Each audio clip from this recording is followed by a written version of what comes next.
السلام عليكم ورحمة الله وبركاته. أصحابتك وحران جنال كمركلة السود وهذا أدي هذا ومهتنتين ما أنت وايسنين وأنا طبعاً بيش السديدات أغسطس سنة كلبا كون اللحية لباتنك muuqaal kan waxaan rabaa inaan idin kula wadaago doorashooyinkii hadda toddobaadkii la soo dhaafay dhacay gobolka Tennessee natiijo la yaab leh oo ka soo baxday xildhibaan Republican ah oo bishii saddexaad ee sanadkan yiri muslimiintu uma qalmaan inay Mareykanka joogaan dhammaantood wadamadii ay ka yimaadeen waa in dib loogu celiyaa oo doorashooyinkii Israa'iilka ee Khamiistii ka dhacay gobolka Tennessee looga adkaaday sidoo kalena nin kale oo cadaan ah oo isaguna u sharaxnaa gudoomiyaha gobolka Tennessee isla markaana yiri haddii aan guuleysto masaajidda waa ka mamnuucaya gobolka Tennessee diinta islaamkana sidoo kale ayna dadka caabuda ma joogayaan gobolka Tennessee oo isagana laga guuleystay oo tartankii looga guuleystayna sidoo kale waan idin la wadaagaya musharax muslim ahaan jiray laakiin isaguna Christian isku bedelay oo doorashadii Israa'iilka ee gobolka Michigan degmada siteedaad musharax waliba Trump uu taageeray oo isagana laga guuleystay laakiin nin tartankaba isaga haray oo musharax kala taageeray ayaa ka guuleystay arintaasina waan idin la wadaagaya iyo doorashooyinka Israa'iilka ee gobolka Minnesota ka dhacaya gudoomiyaha gobolka sanadkan tartan ayaa ka jira kursiga sanadka oo ay banaynaysa Amy Klobuchar oo xisbiga dimuqraadiga ugu sharaxan gudoomiyaha gobolkaasi Minnesota sidoo kale tartan xoogan ayaa ka jira waan idin la wadaagaya Republicanku waxay doonayaan inay gudoomiyaha gobolkaasi sanadkan ay la wareegaan balse marka hore soo dhawaada anugnahay toddobaadkii la soo dhaafay doorashooyin kala duwan oo Israa'iil ayaa wadanka ka dhacay isla markaana barrina doorashooyinku waxay ka dhacayaan gobollo ay Minnesota ay ka mid tahay haddii aan ku hormaro gobolka Tennessee waa gobol Republican isla markaana waxa jira xildhibaan la yiraahdo Andy Ogles oo isagu ku jiray Congress-ka ilaa iyo sanadkii 2023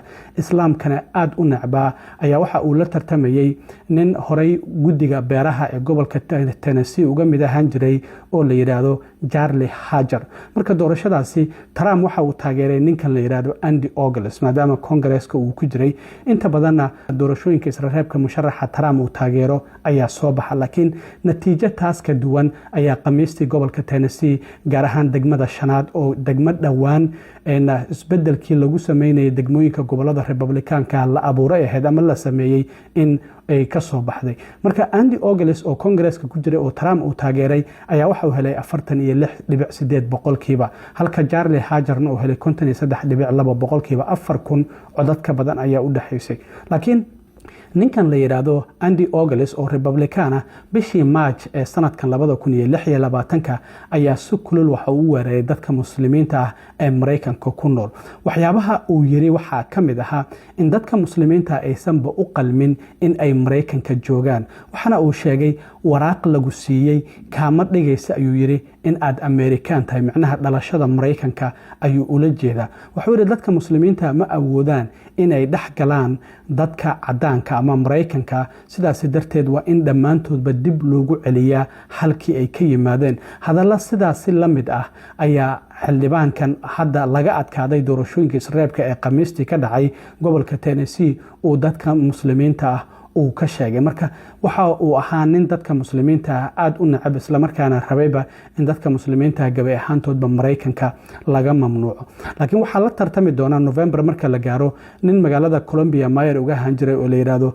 Jas Mulder la yiraahdo oo dimuqraadiya ayaa waxa uu la tartami doona November marka la gaaro sidoo kale waxa jirtay gobolka Michigan waan ognahay talaadadii hore in Abdul Al-Sayid uu ka soo baxay natiijo la yaab leh doorasho ka dhacday degmada sideedaad ee gobolka Michigan ay ka soo baxday Trump waxa uu taageeray nin horay muslim u ahaan jiray ciidamadana ka tirsanaan jiray oo la yiraahdo Amir Hassan laakiin haddana islaamkii ka baxay oo Christian noqday ninkan waxa la tartamayay markii hore nin oday ah oo la yiraahdo Tim Smith sidaas darteed Tom waxa uu sheegay bishii July ee la soo dhaafay bartamaheedii inuu tartanka isaga haray lacagta olol ahaan uu ururiyana lacag $2,000 ka yar ayay ahayd marka nin sidaas caan u ah ma uusan ahayn marka waxa uu sheegay sidoo kalena in doorashada uu isaga haray lacag intaas la agna uu ururiyay sidaas darteedna musharax kale ayuu taageeray saasay tahay maadaama xilliga uu ka haray magaciisa waraaqaha codbixinta laga saari karin magaciisu wali waa uu ku jiray waraaqaha codbixinta marka doorashadii waxay dhacday talaadadii 20 dhibcood ka badan ayuu uga guuleystay musharaxii Trump oo taageeray ee Amir Hassan. marka ninkan oo bishii July tartanka isaga haray lacag $2,000 oo lihiisi doorashada ururiyay musharax kalena taageeray ayaaba soo baxay. sidaas darteed Trump waxa uu ku qasbanaaday marka musharaxa soo baxay in uu taageero. marka waxa uu la tartami doonaa November marka la kaado xubinta dimuqraadiga ee hadda kursigaasi ku fadhiso oo la yiraahdo Kristen McDonald Rivet ayuu la tartami doonaa ninkan Tom Smith. Trumpna hadda waxa uu ku qasbanaaday marka in uu ninkaasi uu taageero. gobolka Tennessee inta aanan ka bixin sidoo kale waxaa jiray nin hadda ku jira aqalka wakiilada oo la yiraahdo Monty Freitas oo 63 jira isla markaana asaguna baadari ah ayaa waxa uu u tartamayay gudoomiyaha gobolka Tennessee. marka waxa uu yiri haddii aan gudoomiyaha gobolka Tennessee aan ku guuleysto masaajidda waan ka mamnuucaya gobolka Tennessee diimaha ay ka mid yihiin diinta Islaamka midda Buddhismka iyo midda Hinduuska iyadana sidoo kale gobolkaasi Tennessee waan ka mamnuucaya. sharciyan dastuurka Mareykanku waxa uu ogol yahay in dadku ay xur u yihiin diimahooda in ay caabudaan. marka isaguna sidaasi ayuu doonayay laakiin isaguna kaalinta saddexaad ayuu galay tartankii doorashada Israa'iilka ee gudoomiyaha gobolkaasi loogu tartamayay waxaana ku guuleysatay Marsha Blackburn oo iyaduna Congress-ka gaar ahaan aqalka sanadka ka tirsanayd Trumpna uu taageeray ayaa waxa ay ku guuleysatay tartanka gudoomiyaha gobolka Tennessee November marka la gaaro. marka labadii qof ee muslimiinta wax ka sheegay midna uu yiri muslimiintu uma qalmaan Mareykanka isla markaana waa in dib loogu celiyaa halkii ay ka yimaadeen. kan gudoomiyaha gobolka u sharaxnaa oo isaguna yiri masaajidda iyo diinta Islaamka gobolkaasi waan ka mamnuucaya labadiiba doorashadii waa looga adkaaday oo ma aysan ku soo bixin. ugu dambeyntii maalinta bari ah gobolka Minnesota doorashooyin muhiim ah ayaa ka dhacaya. gudoomiyaha gobolka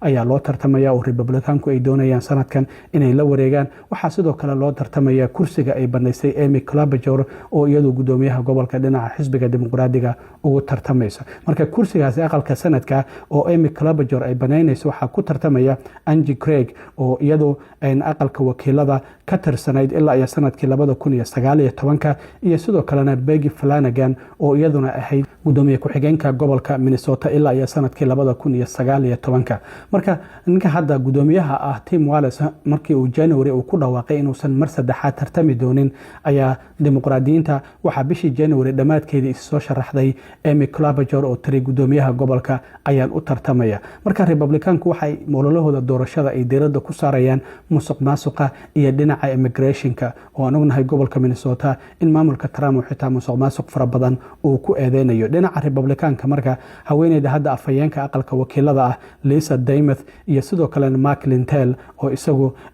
Trump saaxiibo ay ahaayeen ayaa ku tartamaya. Mark Lindell ayaana horeeya hadda haddii la fiiriyo. marka Lisa Demuth iyo sidoo kale Kendall Qualls la yiraahdo ayaa isaguna tartanka kula jira oo nin madow ah. marka dadka ilaa 15% weli ma aysan go'aansan qofka ay u codayn doonaan. marka sida muuqata hadda doorashooyinkaasi ayaa maalinta bari ah ka dhici doona gobolka Minnesota oo iyadana si weyn loo sugayo. dhinaca Republicanka ayaa u soo bixi doona November in uu la tartamo Amy Klobuchar oo iyadu dhinaca dimuqraadiyiinta u tartamaysa. marka waa doorashooyin iyaguna si weyn loo eegayo maalinta bari ah natiijada ka soo bixi karta. natiijada ka soo baxdana waan idin la wadaagaya haddii alla idmo. aad iyo aad u mahadsantiin asxaabta intaan mar kale kulmi doono waa saaxiibkiin cilmi waaro idin la sida iyo nabadgelyo.